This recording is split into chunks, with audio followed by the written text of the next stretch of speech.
What's good, guys? Welcome back to another episode of Behind the Stage. It's Drift back. This time I have someone within the esports area. This season seems to be mostly focused around people within the EU and UK, which is amazing for my time zone. I actually get to sleep. This week I have Arin, who is a esports tournament organizer, or not the whole tournament organizer, but a esports admin, esports referee.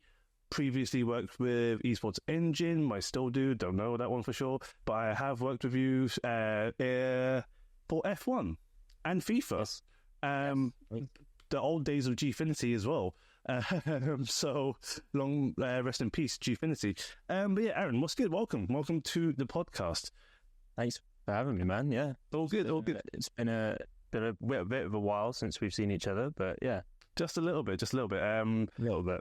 Yeah, Esports Engine doing their thing. I've not been able to jump in for any photography work, but it's not about me. It's just about you. Like, you have recently come back from Japan from Apex. It was Apex, right? Mm-hmm. ALGS, yeah. Yes, it was Apex, yeah. Yeah, amazing. But for people that don't know you, could you give yourself a little bit of an introduction? Yeah, so I currently work as a freelance admin sort of tournament referee in esports. That's what I've been doing for the last 3 years. I think I'm coming up on 3 years having done that. I started working in esports while I was in my second year of university in London. And yeah, so it'll be coming up on 3 years this spring that I started doing that. So I started Esports Engine when they were setting up their London office, was just around the corner from where I went to university. So one of their full-time staff reached out to me, basically to ask if I was willing to help them with just some minor stuff, helping to set up their studio, moving some equipment after events, just sort of basic stuff. But as someone who was interested in working in esports, it was kind of a no-brainer for me to even though it was nothing. At the time, while I was in university, I was mostly focusing on sort of broadcast esports stuff, so more sort of on-camera production side of stuff. But it was a no-brainer for me to try and get involved in esports in any way I could. So that was kind of where I started off, and then must have been in the summer of 2022 that I did my first sort of big event, international, for Esports Engine as a freelancer, which I think was TwitchCon in Amsterdam. That was my first. That was my first big one. Okay. Yeah, and that was in the summer of 22. So I'll be coming up on 3 years of doing that now. But yeah, mostly tournament refereeing, tournament management, that kind of thing. But I've dabbled in some other areas over the last 3 years. Amazing. 3 years seems to have flown by. Yeah. So like yesterday, basically, right? It's just things keep happening. The wheels keep spinning, and yeah, the 3 years just blinks by. So, first question, really, what did you study? What was you studying at university? Well, I studied esports at university. So I did one of those really special esports courses that it seems all the London universities started to offer. I wouldn't say it was the most helpful in terms of the curriculum.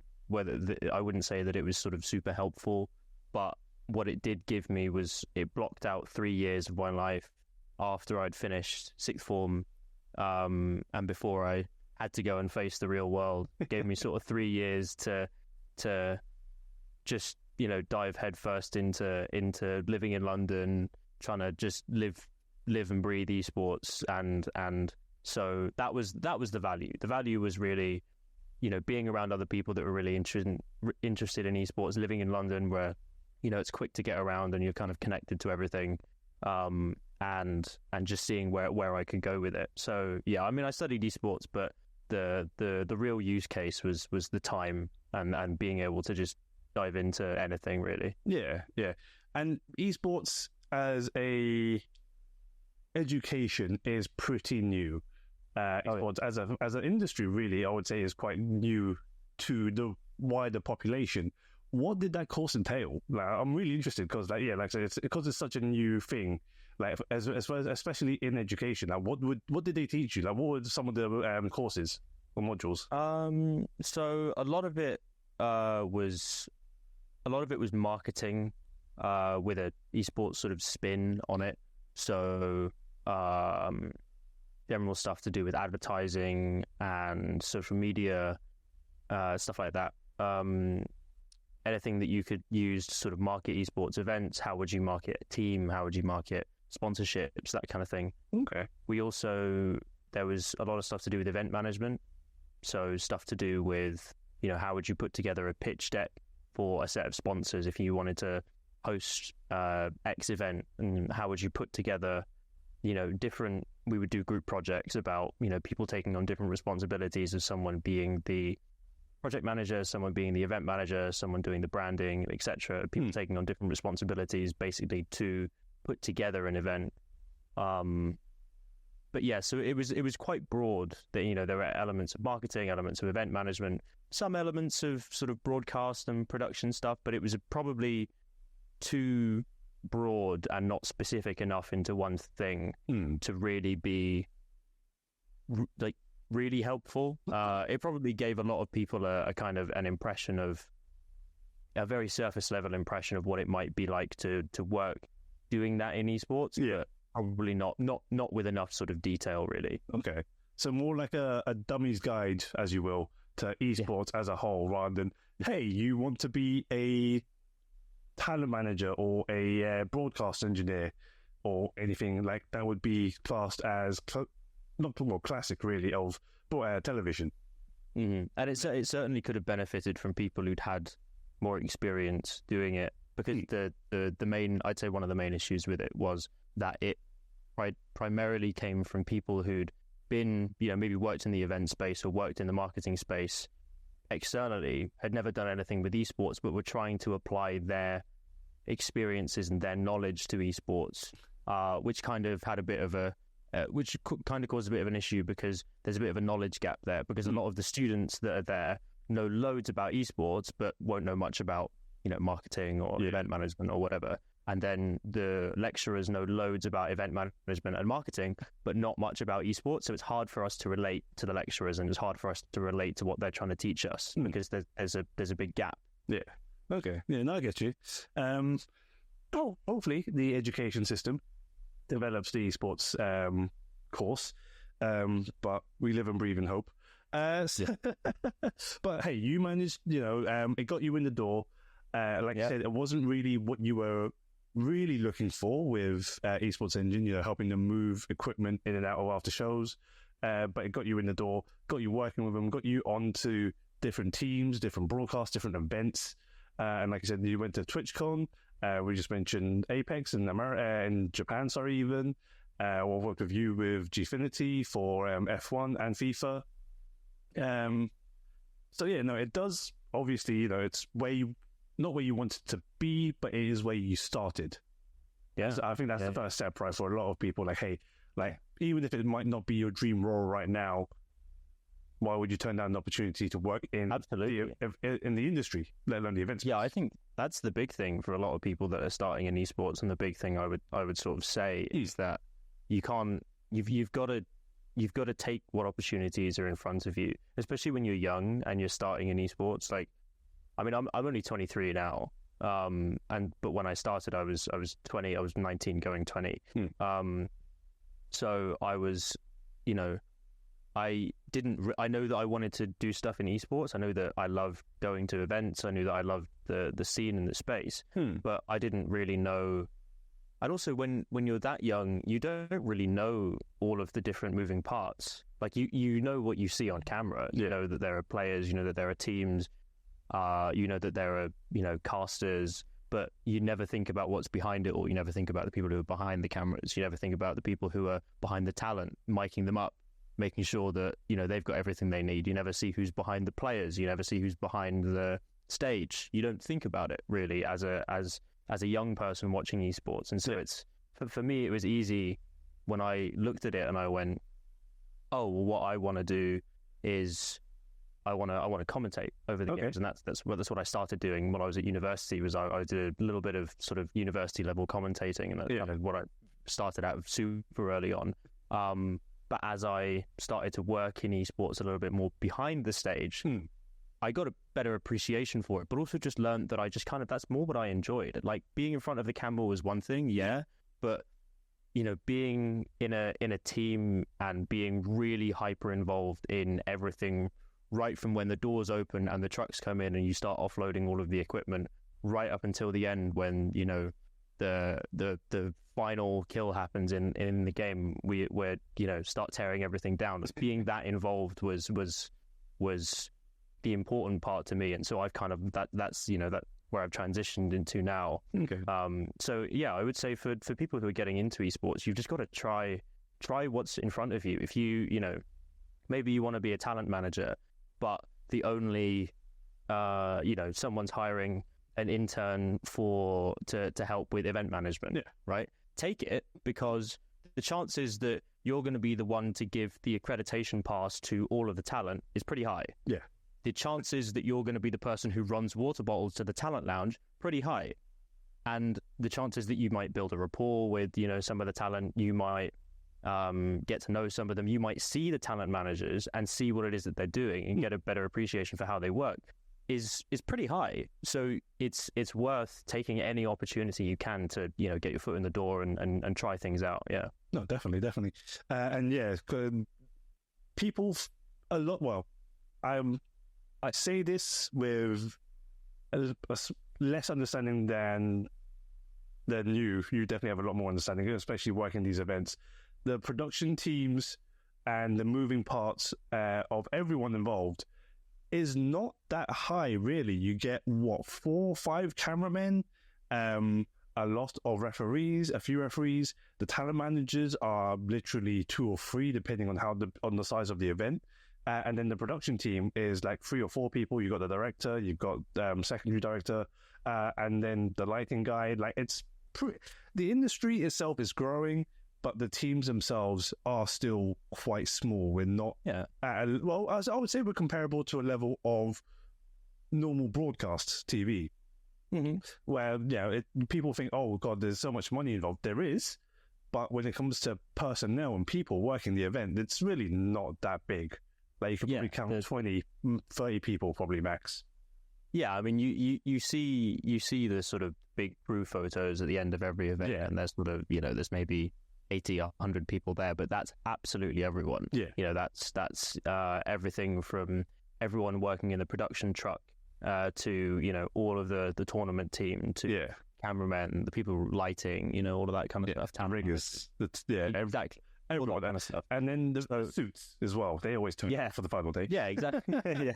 But as you say, like the teams aren't that big, and quite often you get the usual suspects, because once you've worked with someone once and you're a bit more confident in how they work and you work together, you're more likely to work with them again. So really, just get your foot in with whatever you can, and then my camera froze up a little bit there. No, you get, don't worry about it. Work in any way you can and with people, because once people kind of the most important thing, to be honest, for a lot of event roles is being reliable. Like if you've worked with someone as, I don't know, just a regular runner, but let's say you work with like an event manager as a runner, they know that you're reliable, and someone drops out last second from another role, that role might not be like super specialized. It might be something you're able to learn on the job. But if someone knows that you're reliable, they're much more likely to be able to recommend you to go and do this thing, because they know that you're going to show up on time, you're going to do exactly what you're asked, you're not going to sort of take it for granted, so that's the most important thing. No, exactly. And like I said, I think it all comes back round full circle to get your foot in the door. If someone offers you a job within the esports industry, say yes. What's the worst that could happen? You don't like it, you move on. And then you go back to university, you go back to your day job, you go back to whatever. Like I'm still trying to make it as a photographer, so God knows where that's going to end up. But we keep trying. You got to. Yeah, exactly. So Arin, this is a question that I ask all my guests. This will definitely apply to yourself as well. What are you most known for? Like you may not think you're known for anything, but you're not a meme on subreddits or whatever. Like people don't really spot your face on streams, right?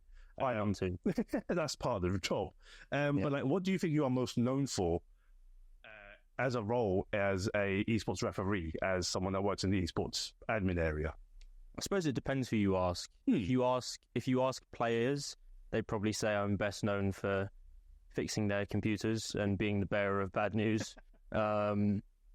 So, if they see my face come around the corner, it's either great because I've come to fix their computer, or it's terrible because I've come to tell them, listen, the match is paused. It's going to be 10, 15 minutes. So I suppose it depends who you ask. You ask players, maybe not so positive, but and you ask the people I went to university with, it's probably doing some commentary. But yeah, I would say probably what I'm best known for is the sort of the more technical side of sort of tournament management. So setting up the computers, making sure it all works, and then fixing them when they inevitably go wrong.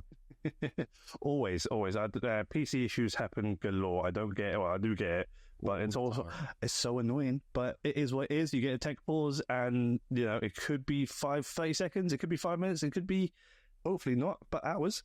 And it's always the thing. Like, you set it up perfectly. It all works. You do a test. You come in the morning. Everything works perfectly fine. And then the second that outside forces get in, players, coaches, all the cameras start rolling, none of it works. Yeah. It could just be a very slight breeze because someone opened the door and suddenly something's broken, and it's just like, why? But exactly, it's horrible, but it is part of our jobs to an extent, I guess. You mentioned this. You mentioned about commentating at university. What games were you commentating? So I primarily, the two games that I commentated on while I was at university were Valorant and Counter-Strike. Okay, so a shooter. Yeah, Counter-Strike has been probably my favorite FPS for as long as I can remember, probably the last 6 or 7 years, really. All the way through secondary school, it was what introduced. No, it wasn't what introduced me to esports, but it was the first big esport that I sort of started to follow. And then obviously Valorant came out, I think maybe while I was at university or maybe just before I left. So it was the big shooter on the block at the time. While I was sort of getting into commentary while I was in university. So it was another big game to sort of commentate on. And I'd never played League of Legends, so MOBAs were very sort of alien to me. So a few people that I commentated with had done MOBAs and knew how to commentate on League, but it was not something that I was super comfortable with. So I stuck to what I knew with Counter-Strike and Valorant. Fair. And being such a young kid, because you just mentioned your age, I'm assuming it'll be CS:GO that you commentated on. Yes, CS:GO. Yeah. So I watched some Source and 1.6, but I didn't play it. I only ever played Go and watched it from there. So I was not around for that, unfortunately. Better or for worse, but 1.6 is still the best in my opinion. CS2 looks fine. I haven't played it yet. The graphics and all the smoke physics is amazing. But 1.6 will have my heart forever. I'm a CS:GO purist. I've played CS2 and it doesn't quite hit the same as CS:GO. No. I mean, there's also before CS:GO became CS:GO, it was Global Offensive. That was poor. I heard that the first year and a bit of when Go kind of came out and it became the big thing. It was pretty tough. It was horrible. But I'm not here to shit on Counter-Strike. It's a lovely game. I did have another question. I will come back to it. I always forget questions, but we'll come back to it. So speaking of you fixing PCs, being the more technical person for players and for your team, and then we're obviously talking about how, ideal world, you would be able to just run a production and there'll be no tech issues. That would be amazing, but it would never happen. It would never happen. So with that in mind, how would you define success for an event that you were part of in your team, with a team? Well, there's a difference between sort of objective event success and sort of personal success. So I'll break it down into the two. Yeah. I'd say you could deem an event to be successful from a sort of an admin tournament manager perspective if the main metric is if you run to schedule, if you run everything to time. If you hit that mark at the end of the day where you're maybe only 10, 15, 20 minutes over, that's a successful day, because a lot of the time into the schedule, there's not much buffer built in for things to go wrong, tech pauses, players not making it back from the bathroom, games running over, that kind of thing. So if you hit the schedule well, then it's generally indicative that you've done the right thing. So any tech issues were resolved really fast. We were on top of where, making sure that players are at the right places at the right times, all that kind of thing. So generally, but the big thing is sort of anticipating issues as well, because there'll always be things that come up. But as long as you're there and ready to deal with them when they do, you can turn around a tech issue sometimes before the broadcast even notices. Like, there'll be plenty of time. More tech issues happen and this is a industry secret. I'm sure I won't get in trouble for saying that far more tech issues happen at tournaments than people realize, because the pauses only happen for the big ones. Yes. The pauses only and the sort of technical breaks where they cut back to the casters only happen for the big ones where we're like, okay, we're going to need sort of 5-10 minutes to fix this, rather than, okay, someone dives in and fixes it in 30 seconds and then they just start playing again.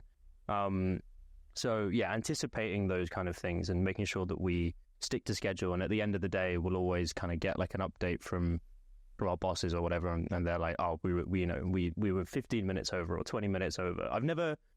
I've only maybe done a couple of shows in my life where we were ahead of the schedule by the end of the day. Okay.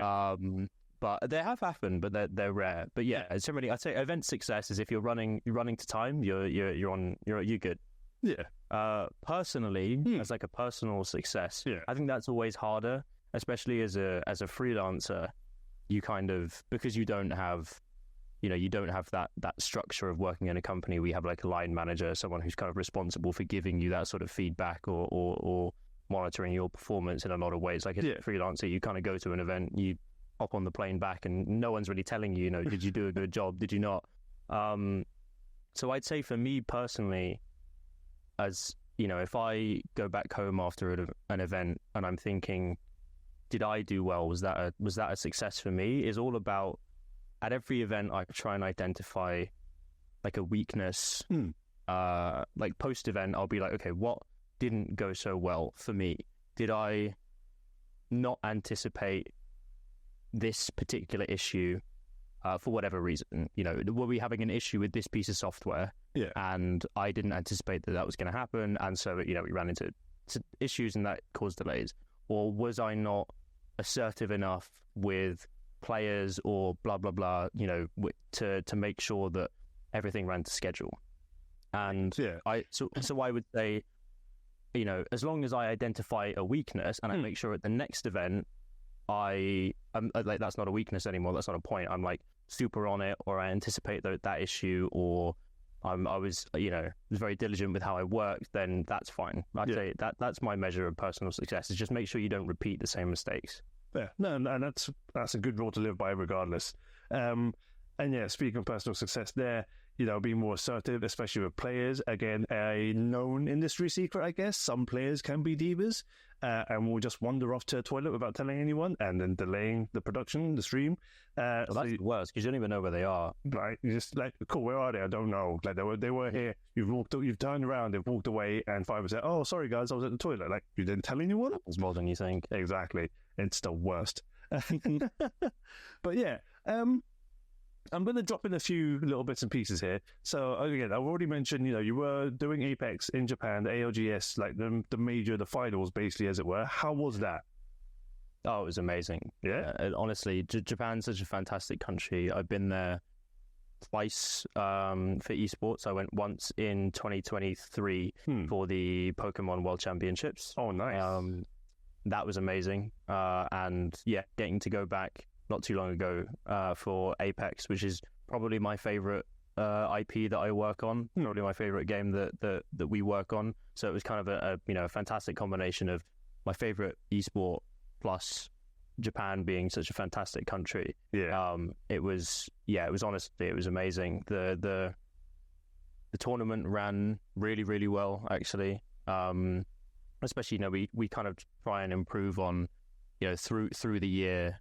So there was an event in LA in February of last year, which I didn't do that one, but then I did the one in I did the World Cup, obviously in Riyadh, and then I did Split 2 playoffs in Germany. But going into Japan, I had 2 events of that for that year in Apex under my belt, and it was like, okay, this is the big one. We've really got to perform here. So yeah, it was Apex in Japan was amazing. The crowd, especially, I'd say, was the highlight. It was a massive crowd compared to what we've done before in previous events, and the crowd was so hyped up, and they love Apex over there. So it was such an amazing experience. No, amazing. Any stories to share that you can share at least with us with Japan and Apex? Like, obviously the crowd being amazing. Like, it's such a big stage for Apex and for esports in general. And a different country as well. You know, Japan is a lovely place to visit. If you haven't been, I highly recommend it. This isn't an ad, but yeah, go for it. But yeah, any stories you can share from your time doing Apex, your time in Japan? I mean, I don't know about stories per se. I just say that, you know, while we were in Japan, you could really feel the difference in terms of the level that the community likes to get involved. Usually, you know, the fan zone that they set up is usually, you know, you'll get some people who come in there in the morning, check it out, maybe buy a couple of items of merch, but during the games and sort of during the day, it's not so sort of busy. Like, most people are kind of coming in early, getting some merch, or maybe grabbing some stuff as they leave. But this time around, like, every area of the arena at all times of the day was just packed. The fan zone was packed. There were cosplayers everywhere. There were, you know, the sort of seating section was just so full, banners, posters, flags, you know, the whole 9 yards. And so I'd say that the community, it's not a story per se, but just the community really made that event what it was. And I know that a lot of the players had a really good time being in that environment, you know, being in that sort of feeling that level of sort of energy and electricity from the crowd. I know that the players loved that. Yeah, no, for sure, definitely. That energy from a large live, well, I say large, a live audience feels better every time for any event that you do, right? So, and having a stadium that big, full of people watching, and always being so busy, just makes it even more electrifying. So yeah, Apex being one of the IPs you like to work on. Like, what other IPs have you worked on with your history in esports? So I've worked on. So where I started, the first ever IP I ever worked on was FIFA. Okay, yeah. I started doing some of the smaller FIFA shows for Esports Engine. That was before I went to TwitchCon to do that for them. So that was where I started.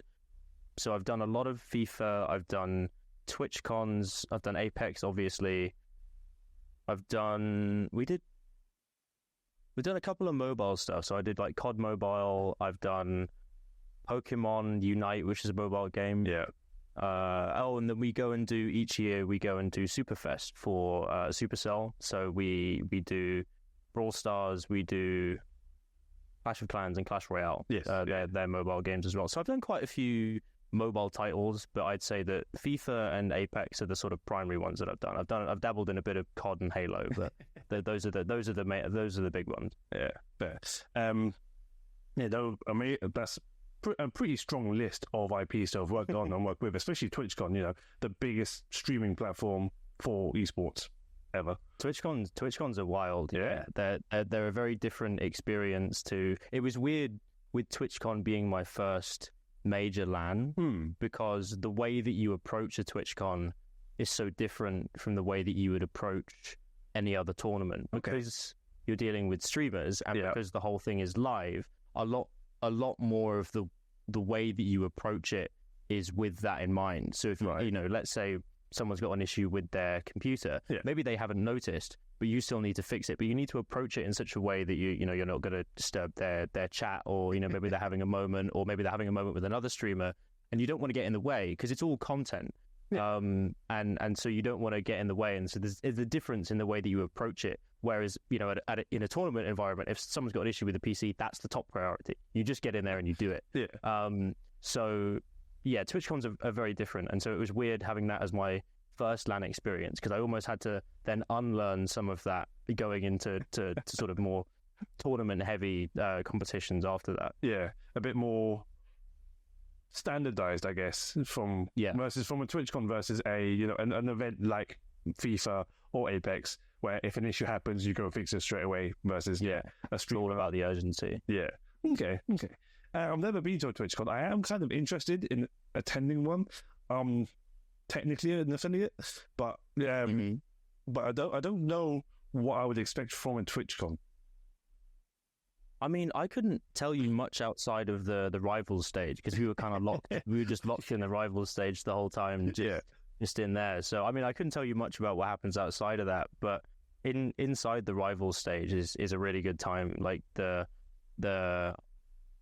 way that they do the sort of segments, and it's really complicated from a management perspective. Like I wouldn't want to be the person who coordinates all of that, because it is really complicated from a back end perspective of managing all of the streamers and them moving from sort of game to game. They, generally speaking, they have a combination of games and IRL games that they'll play, and they'll usually compete in teams. So, but they're just moving around a lot. So they might sit down at a PC and play 2 rounds of X game, whatever, and then they'll move to an IRL section where they'll go and they'll bring a sort of a hand cam with them and film themselves doing something else. And so it's very dynamic. It's very fun to watch from an audience perspective. Definitely, yeah. And kind of you spot your sort of favorite streamer, and maybe they're with someone else, and you kind of look up their Twitch and you look at it from their perspective as they're kind of walking around with the camera. It's very dynamic, and it's a super cool experience to go and watch it. But outside of the rival stage, I have no idea. And that is why I laughed, because again, an event like TwitchCon and like most fighting game events that I'm normally a part of, these events, and I think this goes for a whole event as well, not just specifically for the event inside. You travel to said event, doesn't matter where you travel. You might go to your hotel first, drop off your bags, and then you go to the event space. So that could be a studio, that could be wherever the Excel Center in London. Like, I think TwitchCon's happened there, Pokemon's happened there. And then, it's broken up into different sections. So if it's a TwitchCon, you're in the rival section. You basically get funneled into that one area, and you live there for the duration of the event. Yeah. Like, that's it. Yeah, that's basically it. And then you leave, you exit, you go to your hotel, you come back, you rinse and repeat for a few days, and then you get back on a plane or a train, and then you go back home. And the one thing that's the eternal thing is that you would go to all these cool places and these amazing countries, and you get back home and everyone's like, "Oh, how was it?" And you're like, "I didn't see anything. I went there. I got in a cab. I saw the inside of the venue. I saw the inside of my hotel room, and I flew home." Yeah, pretty much it. Like, any traveling? No, not really. Like, flight, hotel, event room. That's like the 4 walls that you'll see. How was the weather? I don't know. I was inside. It was dark. No idea. Like, it is what it could have been. Great. It could be wet. It could have been snowing. Who knows? But Japan was snowing. Japan's snowing. Japan's snowing right now, I think, as well. Like, Capcom Cup is happening as we are filming this, and Tokyo is just completely, well, not completely under, but snow has just started kicking off again. So winter is still a thing. Wrap up warm if you're out there, guys and girls. But so weather, no idea. Like, how was everything? No idea. How was the event space? Great, from what I saw in my little area of the Excel Center, potentially. And then my hotel room had a great bid. Perfect. That's all I can tell. That's the important thing. God, if you can't sleep at events, it's all over. Oh, honestly, I've had jet lag kick my ass. I've had bad beds, bad pillows, and sometimes you gotta not cheap out on hotel rooms. Depending on depending on who books it for you, or if you book it yourself, right, and you're trying to save money. If you find a place that is quite cheap but has a bad bed, good luck working for that weekend. That's all I'm going to say. So tough. Oh, honestly. And then lugging all your gear around as well. Yeah, no. So, defining success, you've got personal success, you've got success of the production itself running on time, and then learning from your mistakes. I don't want to say your mistakes. And I don't want to say a weakness, but things to improve on from previous events, right? Yeah, that's how you improve. And with that in mind, what do you think is the most successful thing you've personally achieved? Like, did you fix something before it even happened, before anyone even noticed? Like, before even a proper tech break had to happen? Like, what was the one thing you've achieved, personally feel you've achieved in making a production run?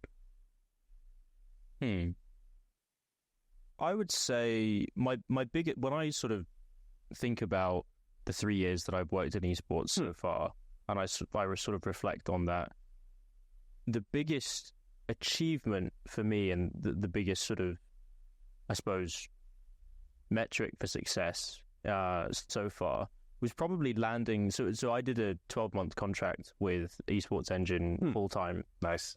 During my third year of university. I started that about halfway through my third year of university. Okay. So it was about a year ago that finished, that 12-month contract. But I would say that landing that 12-month contract while still being in university and still studying was probably, that's the thing I'm most impressed with from myself, because getting my foot in the door, not only just as a freelancer, but being trusted enough for them to sort of lay out 12 months in front of me and say, okay, we need your help with X, Y, Z, and this is what you're going to be working on for the next 12 months while I was still in university, was a big deal for me at the time. So I would say, kind of overall, that's the thing I'm most proud of in terms of achievement. In terms of at an event, in Japan recently, I was working with a colleague who I've worked with for a long time, and we have a bit of a sort of partnership that we kind of we both take the competition super seriously, and so we're both very invested in making sure that everything runs very well. And he's got a good amount of sort of natural leadership about him. Okay. So he's quite good at sort of coordinating other admins and other sort of tournament organizers to get on board with a sort of game plan. And we worked quite well together in Japan, actually running the different sides of the stage. I was sort of running the top side of the stage, and he was running the bottom side of the stage. And player wrangling, fixing issues, all that kind of stuff, all the sort of regular stuff that's involved in tournament management. But we sort of work quite well together. I'd say at the top of my mind, that's probably the thing I'm most proud of at the moment. But overall, I would say it's landing that 12-month contract while I was in university. Yeah, no, both amazing feats, right? Apex major, basically the finals of Apex for the season. You guys smashed it out of the park. It was a fun watch. It was great. And landing a full-time contract whilst you're still in full-time education, and being able to juggle both, and hopefully, and I assume that you managed to get your degree, you got your honors, and then managed to find work straight out of university, which in itself is a feat in this day and age, because not a lot of people are able to, even in your standard generic degrees of finance or whatever, they don't walk into jobs straight away. You managed to do it whilst you were still finishing your university degree. Yeah, I was super fortunate. The position that I was in to be working full time while also doing my degree was I was incredibly fortunate to be doing that, because it gave me it balanced out my time really nicely, and I'll forever be grateful to my boss at the time, who was very, very gracious in terms of allowing me to take time when I needed it to write my assignments and all that kind of stuff. They were very mindful and very gracious about allowing me to do that while I was working for them. But doing both at the same time gave me such a good perspective, and obviously once I finished university, I was still probably working for them for another 7 months probably afterwards. So that whole time, that 12 months was a really special time for me. So I was incredibly fortunate. No, good, and amazing work as well. I've got to applaud you for that, because again, full-time education and work at the same time in your final year, when you're writing your essays, you're writing dissertations, you're doing everything you got to do to basically get that final piece of paper, and also hold down a job. It's no mean feat. Like, I don't think I could do it. I've got a degree, doesn't mean shit. I've got a full-time job, doesn't mean shit. But doing both at the same time is just, honestly, you put in the hard work, and look at you now. So, Arin, amazing work. Thank you. You mentioned, your teammate who has natural leadership abilities and managed to wrangle a lot of people, a lot of players. But if you were in that position yourself, like if Esports Engine came back, or whoever you were working for came back to you and go, hey, Arin, like you're taking the lead on this. You got to build out the team to be tournament managers, tournament organizers, doing the work. Yeah. What do you look for in a team? Ooh, okay, like traits. Yeah, any like traits, skills, like anything that you would want to pick up. Like obviously we have a mutual friend, Katie. She's really good in what she does. But like if you were basically given like here's a somewhat blank check, and we got to build out a team, who do you want to pick, or what do you look for in people to go like, hey, they're good people to work on an event with me, and they would go far. Okay, yeah. I mean, we talked about some of them. I'd say that the big thing, the main characteristic that you look for in an admin or a ref or a tournament manager is probably urgency. And we've talked about that already. But it's like so much of what we do is the final call. Everyone's waiting on us. Yeah, everyone's waiting on us to make sure all the players are sat in their seats, make sure that the players are ready, make sure that they're in the lobby, make sure that they're all ready to play. So everything kind of we're the last stop in many ways. So if something goes wrong, everyone's waiting for us. If there's the players are loading into the lobby and someone's game crashes or someone's PC crashes, while we're fixing that, the director's got to cut the cameras back to the casters have got to fill, the producer's got to talk to graphics so they can get some graphics going at the same time, and everything in the background is occurring while we're trying to fix this issue. So if you're someone with urgency, the quicker you can get it done, the quicker, the less time other people are relying on us to be fixing things. So urgency is a big thing. If you're someone who's good at taking things in their stride and spotting an issue and jumping on it, you'll do well in the tournament management space. Yeah. I'd say something else is being being diligent and being sort of mentally strong, because the days are really long especially for everyone knows event days are long.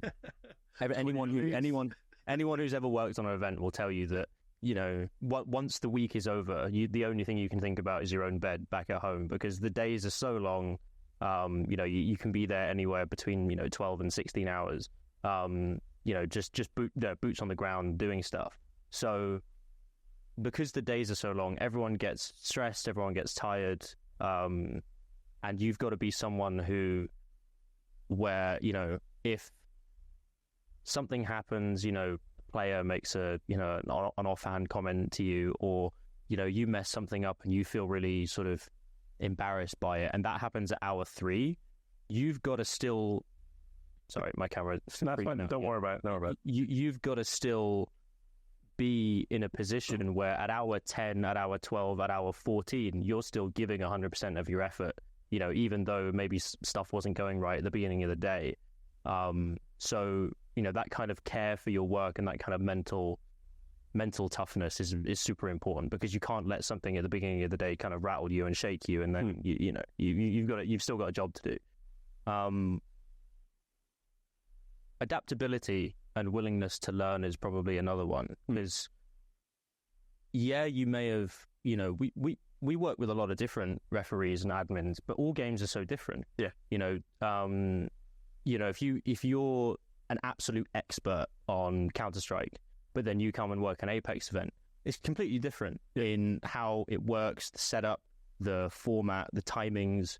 So you've got to be adaptable and willing to, maybe you come and you're the shit in Counter-Strike, like what you're talking about and how it works, but you've kind of got to be able and willing to humble yourself and to walk into a new game that maybe you don't know so much about, and just go, okay, maybe I don't know what I'm talking about here. Let me figure it out. Let me read the sort of tournament guide back to front and front to back, and make sure that I know the format and I know how it's going to run. So that not having a sort of preconception of I've done this 1,000 times, I know exactly how it works, is a big thing, because especially working with a team, you can't have that level of sort of arrogance about yourself. You know, you need to understand how to work with other people and be willing to learn.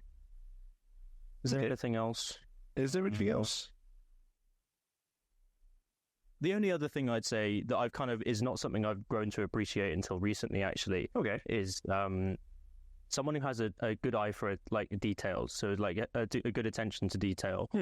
Because especially when you're working on a battle royale, you're working with 120 PCs, because we've got 60 on stage and we've got 60 in the warm-up area, right? Yeah. And let's say, you know, we need to go and we need to install a piece of software on the PCs. You know, we might, you know, there's not loads of us, so we might be installing, like, you as an individual might be installing that piece of software on 20, 30 PCs. And if you are doing that and you get one setting wrong on one of those PCs, at the time, you won't even think about it because you won't notice, because you know, maybe that's 26 out of 30 that you've done, and you get one setting wrong on one of them. Come tournament day, you know, they sit down, one player can't hear the guy sat next to him, or can't hear his teammate, or, you know, they've got some microphone issue, and that causes, you know, a cascading level of issues that we get. So having a massive attention to detail and being the person that can spot that's not quite right, like that, all of the lights on everyone's headsets here are green, but, you know, the light there is blue, and what does that mean? And having that, being someone who can spot that early and have that attention to detail is really valuable to have. And I haven't picked that up until sort of recently, working on BRs, but it's super important. Okay, yeah, makes sense. And then I'm going to throw in another completely random question, because you mentioned boots on the ground, and this is a question I ask mainly to photographers, because we are on our feet again. Event days, like 8, 16, 12, 16 hours a day, like we're on our feet, and then we go sit down and edit. Like, what sort of shoes do you wear for event work? Like, it's an important question, because people don't realize. Yeah. Like, you're on your feet a lot, so you got to wear comfortable shoes. Yeah, good shoes go a long way. Yeah. So what do you wear? I wear a set of. I alternate. So sometimes I'll alternate between build days and show days. Yeah. Because build days are obviously, it's a lot more about. We're carrying heavy stuff up the stairs, and just lugging around loads of stuff all day. Whereas tournament days are more, you have to be quick on your feet, you know, in case you're going over to go and fix an issue. But a lot of the time, you kind of stood still behind the players on the stage, and kind of just watching and making sure. So, you know, a lot of that, you kind of just want support under your feet, because I mean, it doesn't really matter, because I don't care what pair of shoes you're wearing. I don't care what anyone says. Being stood in the same spot for 14 hours in one day, your feet are going to hurt at the end of the day. Yeah. It's just the fact of life. Yeah. But so I alternate between. I have a really, really like worn in pair of trainers that got a pair of insoles in, so they're like super comfortable. Okay. That I wear on tournament days. But sometimes on build days, I'll alternate around with stuff that's like got a really sort of flat sole on it. Okay. So it's easier to like if we're lifting, like, you know, PCs or monitors and stuff like that, that's what I'll go for, because it's a little bit easier just to kind of pick stuff up. Yeah. Okay, so worn-in shoes, not any specific brand, but definitely with an insole for that support, because again, standing still is what actually makes your feet hurt, not the walking part. The walking part. Never ever. Yes, exactly. Never ever wear boots. I've seen admins and player managers and people wearing boots, and they make it about 2 days in, and then they go and buy a pair of trainers. Yeah. So boots never survive events. So I never wear boots. That's the one thing I'd say. There you go. Never wear boots. But insoles, you know, like beaten pair of trainers, sure, that's perfectly fine. Like, doesn't matter what brand, as long as you've worn them in, they're comfortable. But insoles, I feel like that's the important part of your shoe right now. Yeah. Like, what insoles are you wearing? What are you recommending? Like. And this isn't but yeah. I actually, when I was in Japan, I picked up a new pair of trainers, and they gave me a pair of insoles while I was there. It was from New Balance store, not sponsored, no, but they're super comfortable. Yeah, so that's what I rock with at the moment. New Balance are the ones. The dad fit is amazing. Yeah. Like, so much cushioning. Oh my God, so much cushioning. And yeah, no, even like I've worn mine, mine are worn in for like a year now from event work and just normal walking around. And they are still, like, my feet are surviving days of walking and days of standing still. It's great. I would recommend New Balance.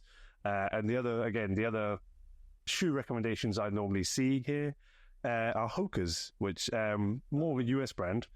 We do have it here in the UK, but it's still a bit hard to find and more expensive because they're import. But yeah, New Balance, perfect shoes. That's what I rock with. Hell yeah. So you build out your team. You've got all these traits that people are looking for, or that you are looking for personally, to work an event and make sure the event runs well and everyone has a good time. And then flipping that slightly, and I'm gonna have to say, excluding Apex in Japan, what has been your favorite event to work on? Excluding Apex in Japan. Yes. Like, not excluding Apex as a whole, but excluding the most recent event you've been working on. Okay. Like, what would you say is your most favorite event to have been part of?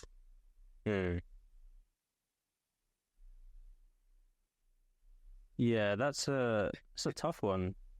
I mean, the obvious one would be Apex in Japan, but it's recency bias and all the other things. Of course, I'd say it's probably a mix-up 50-50 between TwitchCon Amsterdam, so my first, because it just holds a special place in my heart, of course.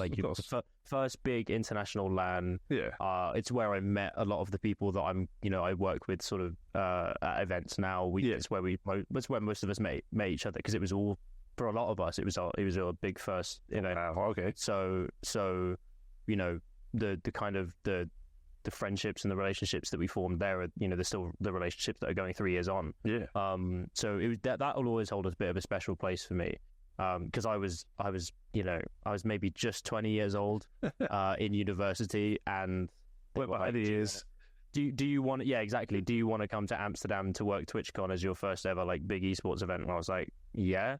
So that's a special one, but that's probably right up there with Split 1 Apex, the first ever Apex one that we did in London at the Copper Box. Yes, that's probably that's up there as well as the sort of the other one, because that was my first big, large scale tournament where I've sort of had a bit more agency about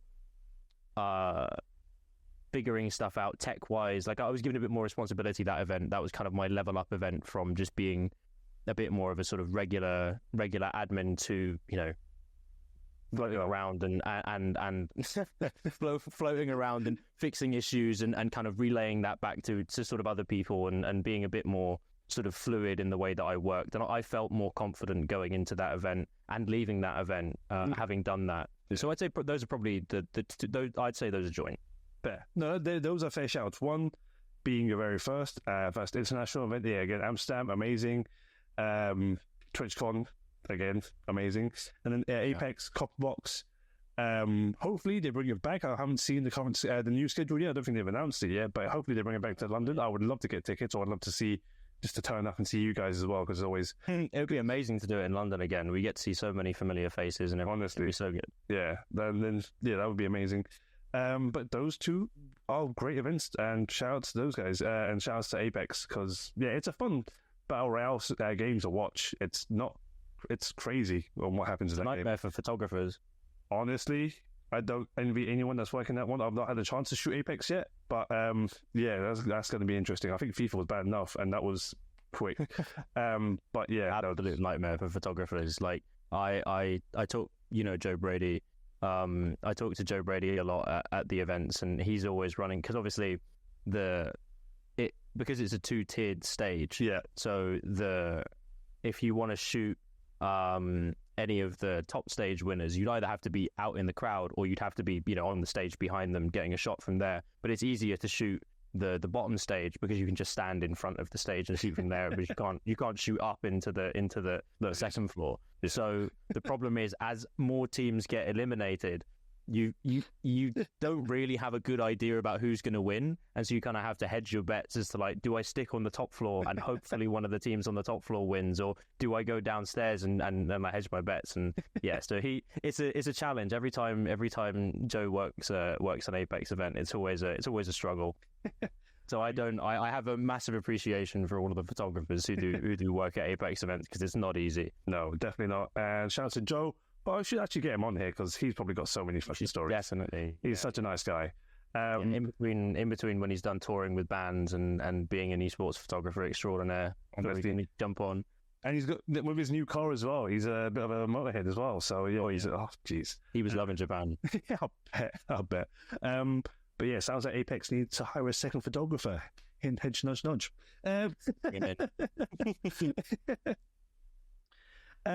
We kind of spoke about this already a bit briefly, but I do want to reiterate the point. I wouldn't want to, and again, I don't want to ever insult anyone by saying it's luck, but obviously there is an aspect of luck especially for anyone getting into the industry. You were at university, they came to you and asked if you wanted to work an event with Esports Engine. But if you weren't at university, or if anyone on the street that wanted to get into esports and found out that you were part of the industry working there, like, how would you recommend they get their foot in the door? Obviously that you could go to university and hopefully get scouted as such. That again obviously requires a little bit of luck. And again, that's not to say it's a bad thing.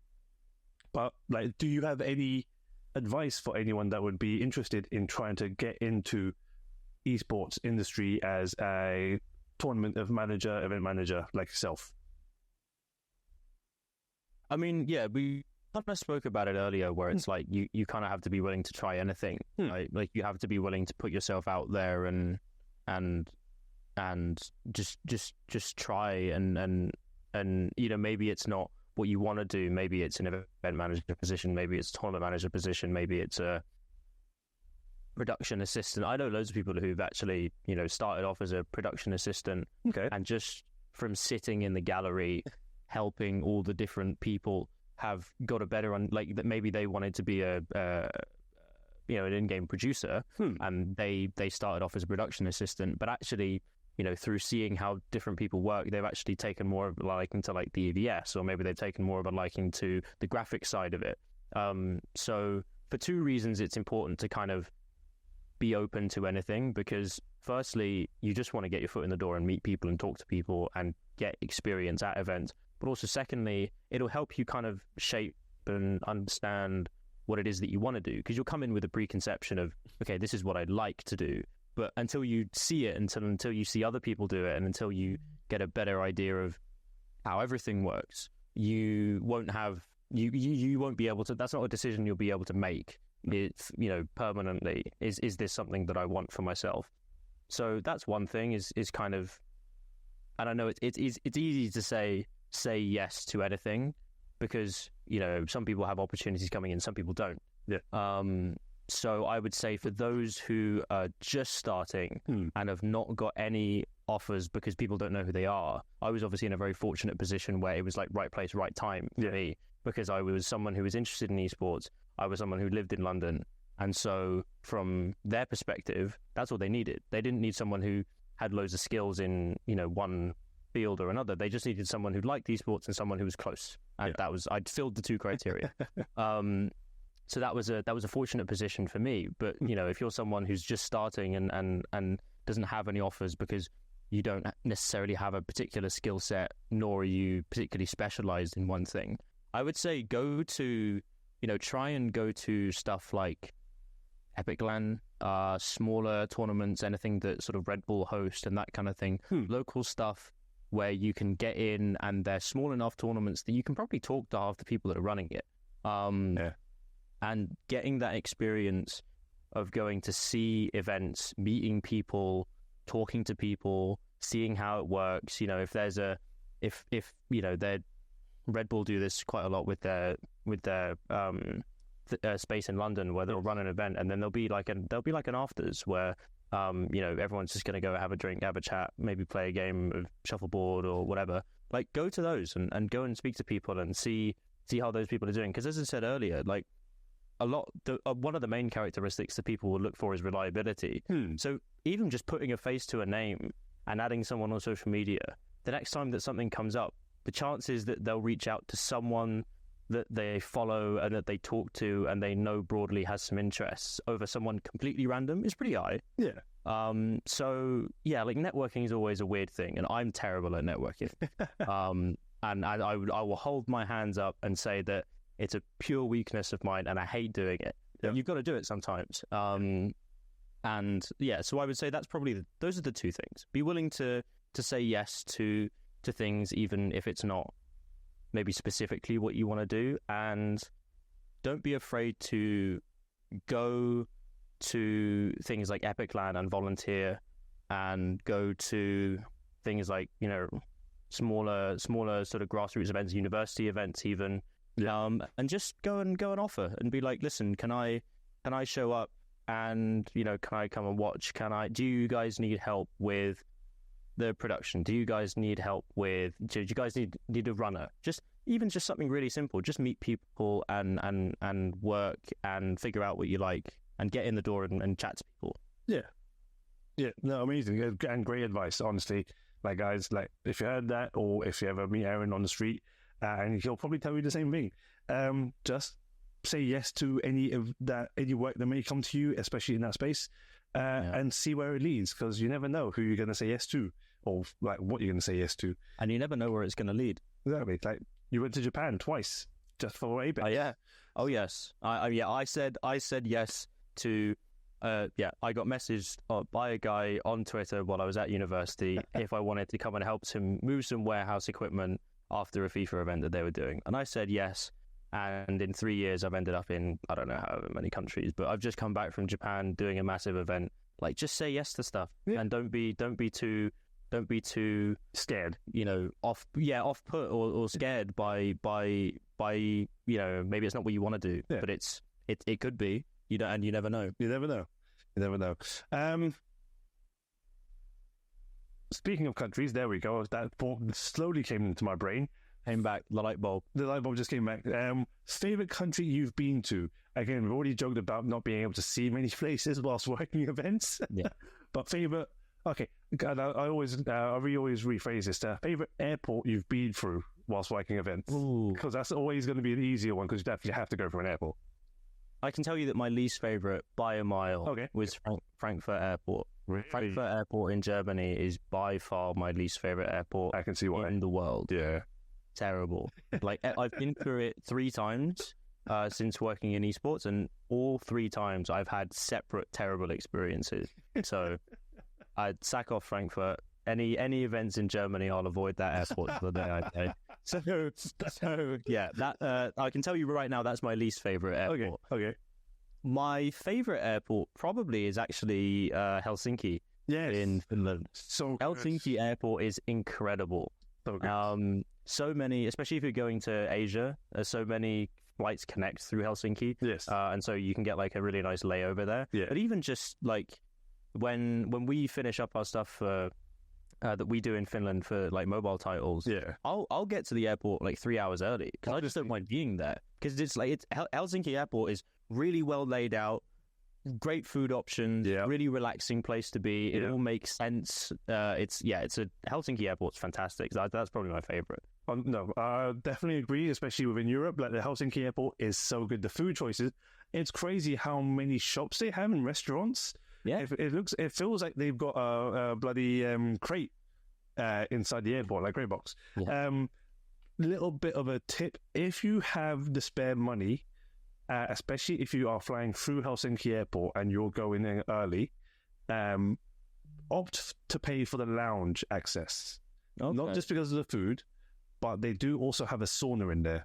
So if you are they have a sauna in the lounge in Helsinki Airport. So if you opt to that and you have a layover, you get your normal shower, you get some free food, and eat whatever you want and drinks. But they also have a sauna you can book in for, and that's like an hour. So that's nice. Nice little tip for you there. Nice. I'll think about that next time, because actually all 3 times I've been to Finland for work, I've intended to go in a sauna every single time and haven't done it. Yeah. So maybe I'll end up in one in the airport. Maybe that will be the time I actually get it over the line. There you go. And lastly, I say lastly, the final question, the final official question I have for you, Arin, is what is one thing you want to tell people about your role within the esports industry? One thing people don't realize that you think they should know about. Like, they don't, obviously, I'll give examples as well. Like, it's not all fun and games. You have to put in the hours, you have to put in the work. We've already joked about this, but it is very true, where you travel a lot, but you don't get to see the places you travel to, the countries you travel to. And which is why I always rephrase the question to your favorite airport, because you definitely see those, like your favorite hotel. That's what you see the most of, yeah. Exactly. Yeah. So, like, what is one thing you want people to know about working in esports and for your role?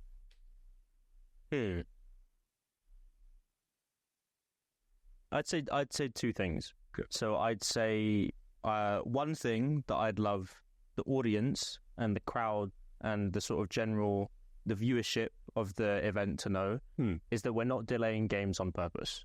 We want there's no script. We want the games to start and the games to go ahead and everything to go as quickly as you do, if not more. Because you get to turn the stream off once it's over, we have to pack it away and go home. It takes longer for us. So we're not delaying things on purpose. If you ever sat there and you're like, damn, the casters have been talking forever, I wonder what's going on. It's probably because we're running around, like, you know, fixing like 3 PCs, trying to figure out what's going on. The lighting's broken, you know, players are all over the place. We're not doing it just to delay the games. We're doing it because we're trying to make it work, and so we're never doing it on purpose. We want the games to run just as much as you do. So I'd say that to the audience, because I think oftentimes there can be just a misconception that we're just delaying for the sake of it. You know, the casters just feel like they want to talk for 15 minutes. It's never the case. It's never the case. And I would say to the other message I would say that kind of gives you a sort of behind the scenes look would be to people who want to work as a tournament manager, admin, that kind of thing, is get very good at how to describe it. There's a certain characteristic, and I don't know how to put it into words, that makes a good tournament manager, someone to work with. Try it. It's what I can only describe it as, you've got to have a lot of sort of mental fortitude. Okay. And so you because there's always a moment where on the final day, on the Sunday, with the tournament's just about over, you may be on the final map or something like that, and it finally ends, and you get that rush of, okay, great, the tournament's done. It's been such a great moment. You know, we worked really hard to get here, and then it'll dawn on you in about 10, 15 seconds. Okay, we've now got to pack everything away. 120, 200 PCs have all got to go back in their boxes. You know, 200 monitors have all got to get packed away. Cables got to get ripped out. Cameras got to be taken out. And so the moment that all sort of dawn on you, when you're like, oh, we're done, not quite. You've got to just be willing to just dig deep at that moment and just go, do you know what? You know, it's been a fantastic tournament. We're nearly over the line. Let's just get it that final inch, because you notice that sometimes you get people that are fantastic all tournament long, and then it comes to taking stuff apart, and you can just see that they've run out of steam because they've just hit their limit on the Sunday at the final bit. You just got to push that little bit extra. So that's the other thing I would say is just be prepared to have that sort of mental fortitude about you if you're gonna work in anything. To be honest, anything behind the scenes event wise, because you know, production, it doesn't stop when the tournament's over, because you've got replays to put together, you've got content to create for the socials, all the stuff. Like, it's never over. Once the cameras turn off, there's still hours of stuff to be done. So yeah, if you're gonna try and work in the event space, be prepared to kind of have that mentality about you. Yeah. And to the audience, we're never delaying for the sake of it. it's because we're trying to fix it. We want to go home just as much as you do. No, exactly. And yeah, it's not part of any script. It's just there. I'll take the laser. It just happens. It just happened. Yeah, and it's not a 9 to 5. Like when we say it could be a 16-hour day, we're not joking. Like for both yourselves and myself as a photographer, you guys, especially on like the middle of the events, the Fridays and Saturdays where you can just turn off the cameras, not pack anything away and go back to the hotel. Photographers, we still have to edit. It's a nightmare sometimes, but it is part of the job. So yeah, be prepared to put in the hours because it is part of the thing. Arin, that is my line of questioning finished. Thank you very much for your time and thank you for sharing all those stories. No, amazing. Honestly, mate, it's good to see you again. Yeah, great. Thank you. Final bit, really, even though you've spoken so much already. Yeah, I sort of yapped through that last little bit a little bit. No, keep yapping. This is the whole point. This is the whole point. You get to yap, you get to tell people your stories and get to share your wealth of knowledge and how you get my wealth of knowledge of 3 years in esports. You'd be surprised how much is that. There's only more to come, man. That's the best way to look at it.